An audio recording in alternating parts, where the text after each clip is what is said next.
If you have been struggling with insomnia and you're finally starting to sleep again, but you still feel that residual fear around sleep, whether it is that idea of whether or not insomnia is going to come back, or fearful around talking about sleep, or even triggered by anything sleep related, then this video is for you. And hi, if you are new here, my name is Fiona. I'm a recovered chronic insomniac turned holistic sleep coach. And in today's video, I'm going to be breaking down residual fear associated with insomnia recovery, why it happens, how it is actually perpetrated, and what you can actually do about it if it shows up. If you are unclear as to what I mean by this residual fear, it is perhaps that question mark that you have in your mind as to whether or not full insomnia recovery is possible for you. And let me just say that it definitely is. I have been where you are, and I know what this residual fear feels like.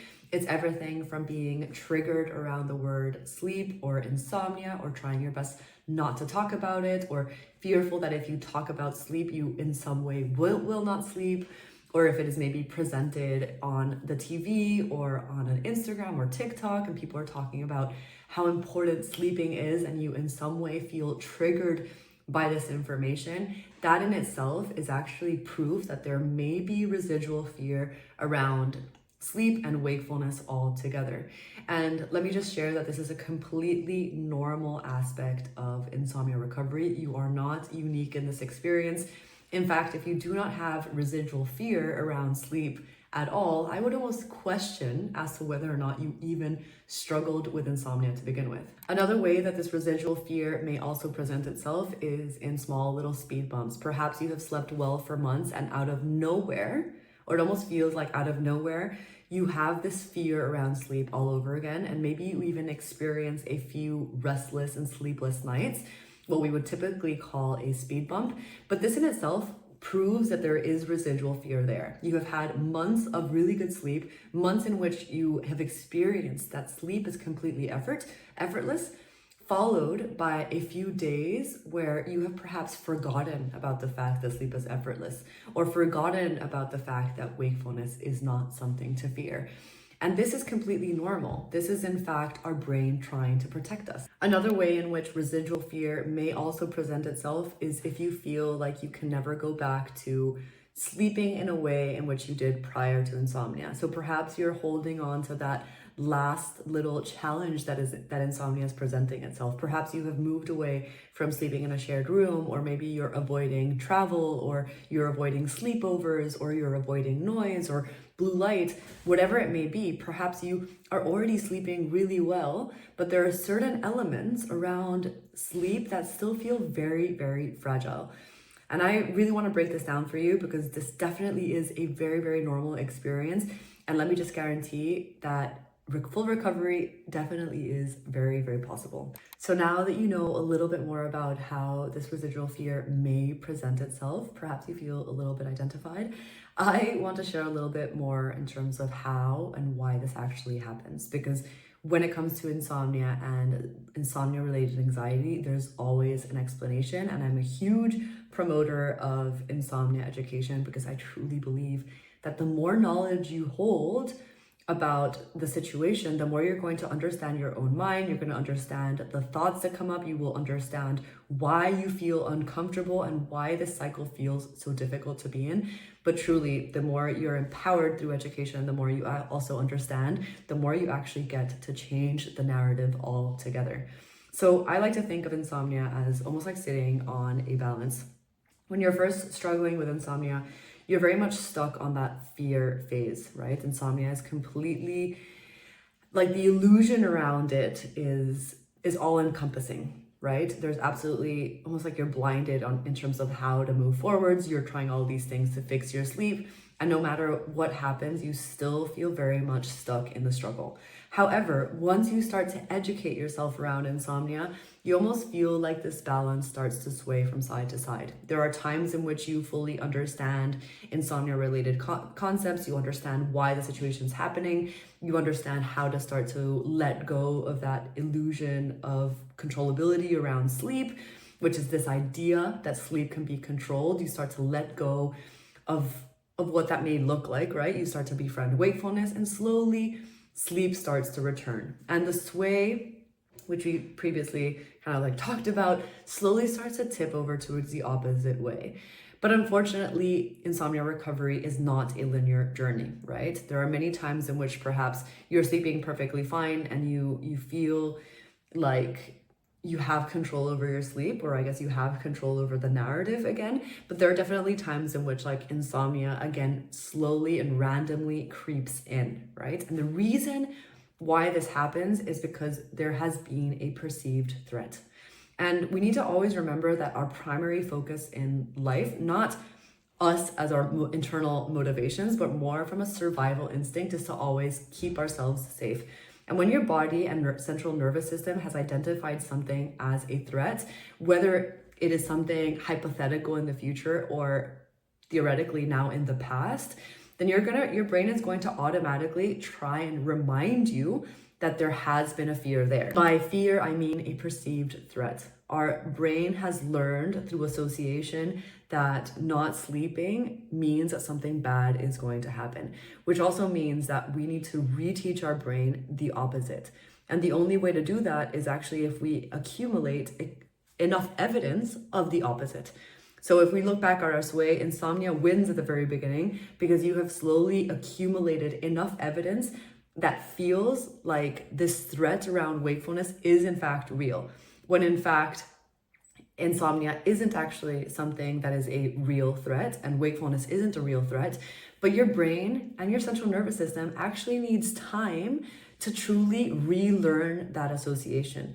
And again, in order for you to fully tip that balance the opposite way, you need to accumulate a lot of evidence of the complete opposite. This is where it perhaps gets a little bit tricky. And this is where I would really encourage you to never compare your own recovery timeline to somebody else's, because we are all very, very different in our recovery story. Insomnia is perhaps not a unique situation in the fact that it presents itself quite similarly in all of us, but the way that we recover and the way that our brain internalizes whether or not this is or is not a fear is really on a timeline of its own. So if you feel like you have been struggling with insomnia, I don't know, for 3 months, and then you have residual fear for a year after that, then that is your unique story. Or somebody else may have struggled with insomnia for 7 years, and then something maybe clicked, and then they perhaps maybe haven't experienced residual fear.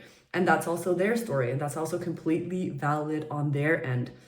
So this is where, again, this residual fear can present itself and can be quite unique case by case. And if this is something that is personally showing up for you, just remember that it is normal and it is completely, I guess, unique. Try your best not to compare yourself to others.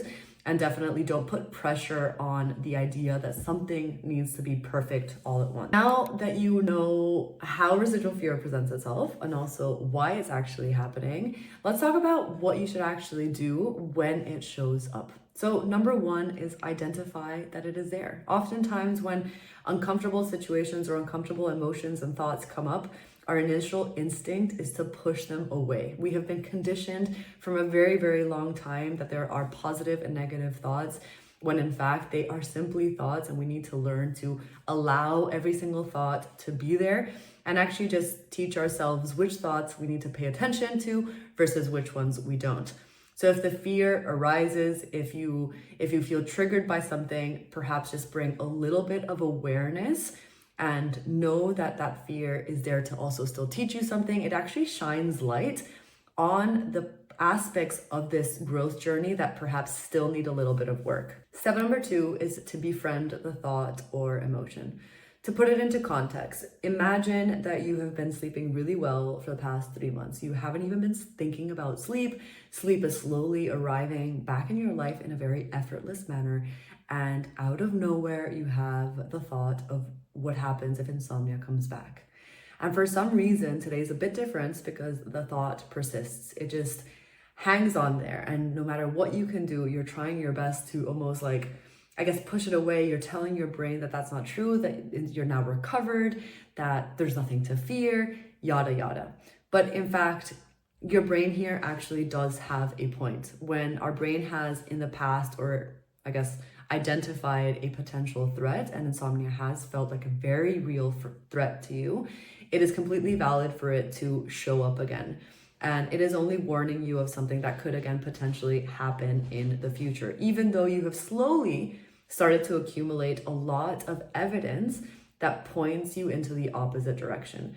So instead of reasoning with the thought or with the emotion, allow it to be there. And that may look like perhaps writing things down. I'm a huge, I guess, promoter of journaling. I truly believe that the more you write things down, the more you can actually start to recognize that thoughts are just that. So perhaps you write things down, and maybe you can even say to your brain, thank you so much for letting me know that you are still afraid about this. And it is okay. It is okay to be afraid. Just accept it and allow it to be there.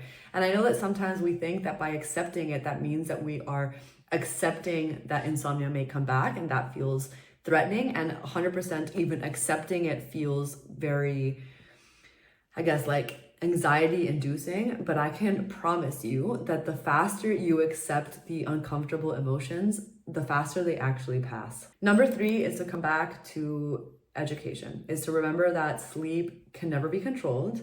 That is simply an illusion, and that wakefulness is not something to fear. So if the residual fear presents itself, I'd say practice consistency over perfection. You do not need to go in to fix something, avoid something, whatever your brain may be trying to tell you, because oftentimes the fear may present itself, and then the behavior associated with that fear is that perhaps you need to now control sleep or maintain the sleep that you have finally attained. So definitely come back to that aspect of education. Remember that sleep is always effortless and that you do not need to get involved in the process at all. Number 4 is to truly practice the timeless way. I would encourage you to remember that recovery is never linear, and that there is no time-bound expectations in terms of how long is this going to take. In fact, the more you move away from expectations of how insomnia needs to look like in your recovery journey, the more you're also rewriting this narrative. The more we have expectations of, oh, I need to get over, I don't know, my fear around sleep by March, then the more pressure you're actually adding to the process that is completely individual. In fact, insomnia is going to take as long as it needs to. And oftentimes we see insomnia as the daily struggle with sleep, and we fail to see the bigger picture. In fact, if you are watching this video and you identify with a lot of the things that I am saying, it actually proves how far you have actually come. If you are already sleeping, if you are already experiencing sleep as effortless, and you're totally understanding the concepts around insomnia, that actually shows huge amounts of growth. And whether that took you 3 months to achieve or 2 years to achieve, that is completely fine. Stop, I guess, putting so much pressure on what recovery needs to look like and when you need to be recovered by. And number 5, which is a little bit more of an extra, is to perhaps reframe what these setbacks or what this residual fear actually looks like for you. So from a personal perspective, my insomnia recovery journey felt a little bit different when I started looking at this process as life trying to teach me something. And whenever I was experiencing a speed bump, then I would almost like look at this experience as life still trying to teach me something that I hadn't perhaps fully learned. So if you are in a situation where maybe residual fear is sometimes coming up, again, this shines light in the aspects of this growth journey that we still have to maybe give a little bit more attention to, and that is completely okay. That is life still trying to teach you something, and the more you reframe this experience as happening for you instead of to you, the less power insomnia has over you. Anyway, I really hope you liked this video, and please remember that still having fear does not mean that you are failing. And if you ever have any questions or comments regarding this topic, please go ahead and drop those below, and I promise to get back to you either in the comments or in a future video.